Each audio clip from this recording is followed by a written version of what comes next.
Okay, good morning FDW. I'm gonna actually begin again talking about my day. It's been pretty brief, so this won't be long. That sounded interesting. There's a lot of thunder in the background, which is a good way to start actually. So, I woke up completely intending to do my run, and I can't, or okay, I can, but it's having a lot of thunder outside, and if it were to start raining in the middle of the run, it'd become dangerous. So rather than risk any form of injury, I decided to stay home. The thunderstorms are going to persist for a little while here, so I can hear it rumbling in the background now and then, although you probably can't. So that's basically how my day's been so far. Simple enough. So I'm also going to open with something that someone told me a long time ago, which was kind of interesting. He said, and he was a less usual kind of person. He said that it takes an intelligent human or an intelligent person to entertain a thought without accepting it as truth. So, just food for thought. Think about how that ties into you. Do you entertain things that you don't consider to be even remotely true? I mean, it's not necessarily bad if you don't, but it does factor into other things. So think about general open-mindedness after this video, just to get you thinking about this. Thunder is getting louder. Okay. So I'm actually gonna also start doing mind experiments with you guys. These are famous philosophical ones that just get you thinking about what you are and aren't willing to do. So I'll open with a quote from Robert Nozick, if that's how you pronounce his last name. I'm honestly not sure. Okay, suppose there was an experience machine that would give you any experience you desired. Super duper neuropsychologists could stimulate your brain so that you would think and feel you were writing a great novel, or making a friend, or reading an interesting book. All at the same time, you would be floating in a tank with electrodes attached to your brain. Should you plug into this machine for life, pre-programming your life experiences? Of course, while in the tank, you won't know that you're there. You'll think that this is all actually happening. Would you plug in? So this has a lot of interesting applications, because in theory, you can script your life to be incredibly happy. And you might be saying, well, is it really a life? Well, for all you know, it is, because you don't know that you're in the tank. You think it's all real. So, I'll say what I would do at the end of the video. So now I'm going to get down to business. So, Zhoutai, or Zhoutai, or something about that. I'm not going to pretend to know perfectly how to pronounce this. I'm probably going to butcher the name 7 more times. So, I'm just going to go with Zhoutai for now, or Zhoutai. Yeah, Zhoutai. So, it's an interesting gun. A lot of you seem to like it, and a lot of you don't. And I think it was the same way for RCL in the beginning, except a lot of you were newer to the clan world back when we started RCL. I'm going to ask you to be open-minded to this, because it's not the easiest kind of gun to use. It actually takes less time to learn and teach than RCL does, though. So, if you actively try to learn it, you'll be learning it for less long. RCL took us months to completely cover and practice, to the point where you became roughly in the average area for RCLers. Zhoutai, in theory, could take significantly less time if you actively pursue it. I'll go ahead and cover the gun's basic features real fast. So, first off, I'll equip the gun. This is the M4 model. There's also an AK-47 model. The Zhoutai gun can corner shoot, meaning I can shoot around this corner if I'm careful. To corner shoot, generally, you just have to peek the very tip of your gun out. Sometimes if you're wanting to get further around the corner, you got to go a little bit further, but don't stick your arm out like this. This is bad. Once your arm is out of cover, you're generally overexposed. Say someone was right over there, you can still shoot around the corner without coming up to it. You can just zoom out a bit tap this way, shoot, you'll have a clear shot, and go back. Okay, so something to remember with this gun is that while technically it uses a ray to check if anything is blocking its path, it is not a raycast gun. So Eggs was arguing with me about this. It's actually, okay, it uses a ray, but it doesn't cast that ray to do damage, to the best of my knowledge at least. It casts the ray to check if anything is obstructing the path. Also, this gun can't shoot through yourself. The muzzle of it has to be facing your target, either directly head on or at some form of an angle allowing you to do this. But I couldn't shoot here and expect it to hit because I'll be hitting my arm instead, and while it won't damage me, it's not going to help me either. So you might be thinking, well, okay, sounds like a lot of scenarios call for first person. That's actually not true. While first person can help in some scenarios, and I actually use it in tight quarters sometimes. So like, if I'm in here and someone comes in, first person could be useful.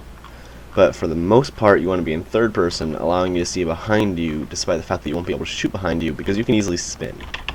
So it takes a little bit of time, but this gun is different than RCL.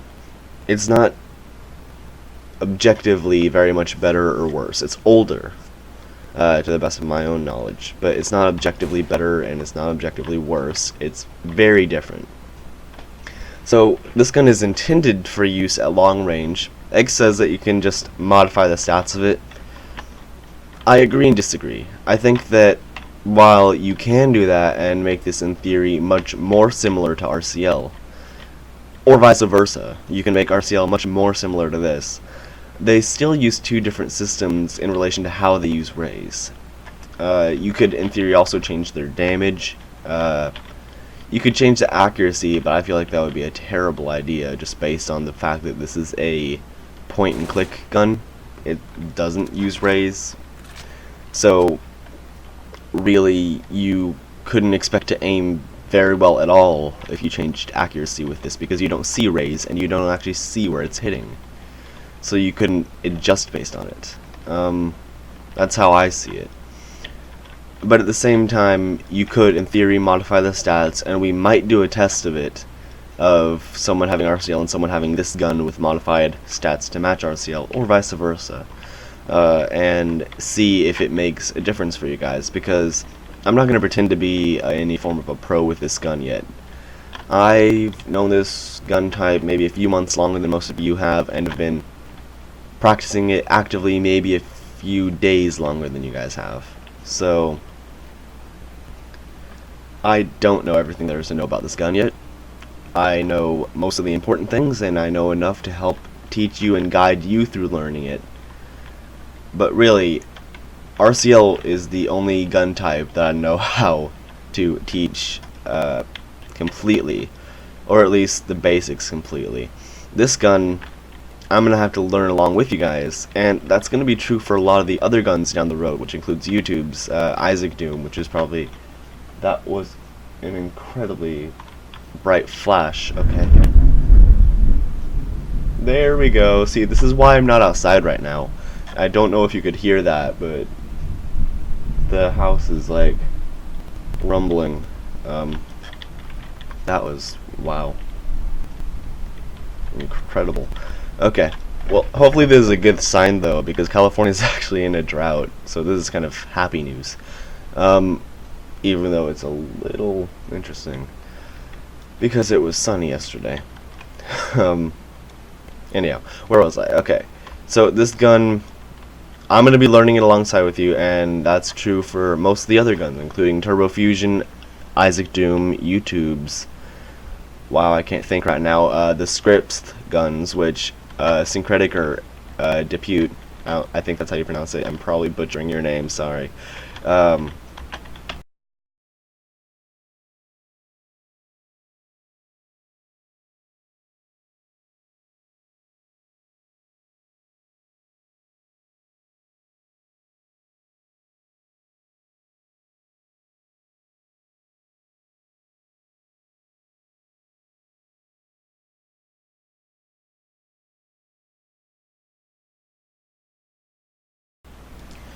So yeah, I'm fully planning to learn these other gun types, but I'm also not going to be inherently better at it initially than you are. So you're going to need to really stick with me for a little while, because it's not going to be easy starting up a new gun type, and some of these guns are going to take longer than others.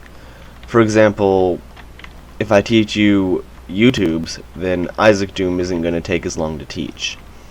If you know RCL, then the Wiz guns, Warg, and the Scripps guns, which are similar in a lot of ways, will still take a little while to learn. There's no doubt that they're incredibly diverse, but you'll have some basic knowledge that can transfer over, and they'll take less time to learn than RCL did. So once you really take the time to learn core gun types, you can compare them and contrast them to others so that you can get a more full knowledge. I understand that some of you don't like Zhoutai or Zhoutai, but it's the same for RCL. Some of you didn't like that, and you were asking to learn something new. And some of you are open to it, some of you aren't. Ultimately, I feel like this comes down to just being open-minded and working at it. And I'd be happy to work with literally any of you to improve in this gun. Because this is a dying gun. That probably sounds weird. But this gun is actually, it used to be super common among the clan world compared to how it is now. Especially before RCL came out. It was immensely popular back then. So it's actually slowly being replaced by Turbo Fusion and U-Tubes, because those are very popular scripts. Both of those are first-person guns. U-Tube sometimes has a cursor, sometimes doesn't. Turbo Fusion usually has a cursor, or crosshairs. So this gun is incredibly powerful. There's no doubt about that. Eggs argues that you could make an RCL gun just as powerful, but because of the whole structural differences, and because of the differences in how they shoot. And I can walk you through some of the script. I won't pretend to know all of it in the gun, but I can walk you through some of that later. Because of the differences, I think that it's much more fair to contrast it to RCL to find better and worse points than to compare it to it. But ultimately, I also feel like that's a subjective thing, and is really up to whoever it's relevant to at the time. So really, especially with this gun, even though it's slowly dying out, it's important to learn, because in the future, people might make guns similar to it, and if you've already mastered this gun, then there's no reason to think that you can't master others much faster. Also, with this gun, you can, in theory, if you're super good with it, be a one-man army, and I'm not kidding in the least here. You can cover shoot, or corner shoot, and be one person against 10, 20, even 30 if you're good enough people, and you can win. At a 3-point capture like this, ultimately you'd start out at the generator. Then if that gets overrun, and it can, because if they charge you at once, but this gun is really easy to plow people down with. If you noticed when you guys were getting out of the secondary spawn, I was like, I don't know, here, and I was able to kill you pretty fast. This gun kills fast. You could argue that you can modify RCL to do the same, but it still has a different system. Yeah, you can argue a lot of things, and a lot of arguments have validity, but ultimately these two guns do use different kinds of kill systems, which makes them different guns. I mean, yeah. So you would start there, but if it was overrun, you'd move back to the terminal, and if that somehow got overrun, and that's much harder to overrun than the generator is, then you would be spawning over here, so you'd just get to the transmission.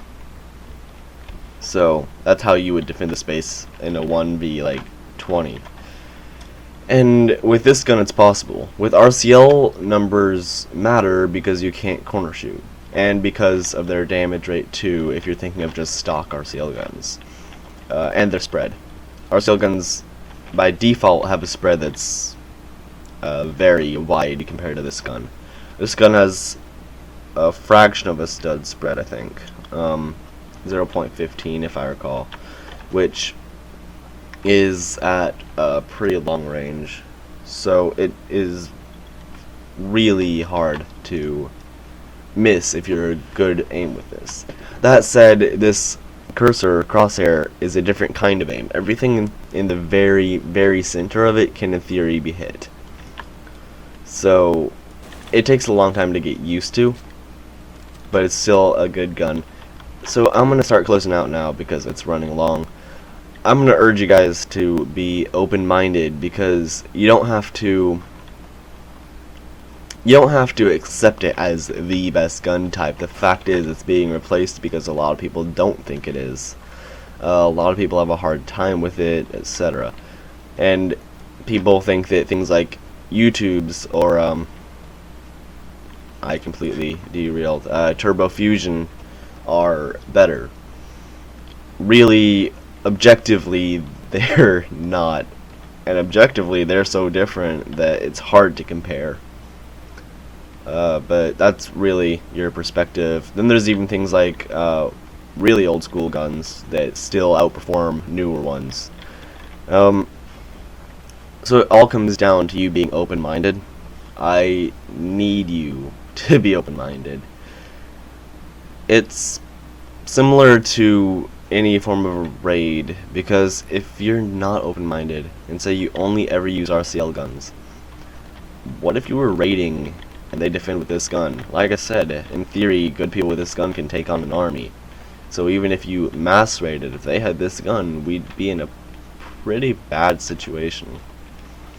Or we could also use other examples. What if they used YouTube's and we didn't ever train in that? What if they use RCL and we never train in that? You know, these different gun types, while we don't need to study them as extensively as RCL, because RCL takes longer to learn, and RCL is at our fort currently. Well, not this version of it, but our actual fort uses RCL, which is why it's important that you become really good at that. But these other guns you need to become decent with, if not master them.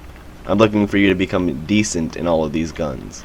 I'm looking for you to become very good in RCL because we defend with it and it's a very competitive community. But with other guns, I'm just asking you to become decent and take the time to do that. And this gun shouldn't take too long. I will work with any of you to improve in it, both for your sake and for mine. So don't think that I'm closed-minded to that. So I'm going to end like I said I would. I'm going to tell you my view on this mind test thing. So if I could plug into that machine that would give me experiences, I still wouldn't, because I have an outlook on the world that's actually really related to other people. And while I wouldn't know that I did it once I plugged in, and I'd be blissfully ignorant to it, unless I programmed that I wasn't, it wouldn't be real. At least not to me. Even though I'd feel like it's real at the time, beforehand I wouldn't ever do that, just because I'm not actually experiencing other people and having any real relations. That's my view, though. I don't think that the means justify the end. That's how I am. But I want to hear your opinions in the comments, because I know that they'll be potentially diverse. So let me know, would you plug in to an experience machine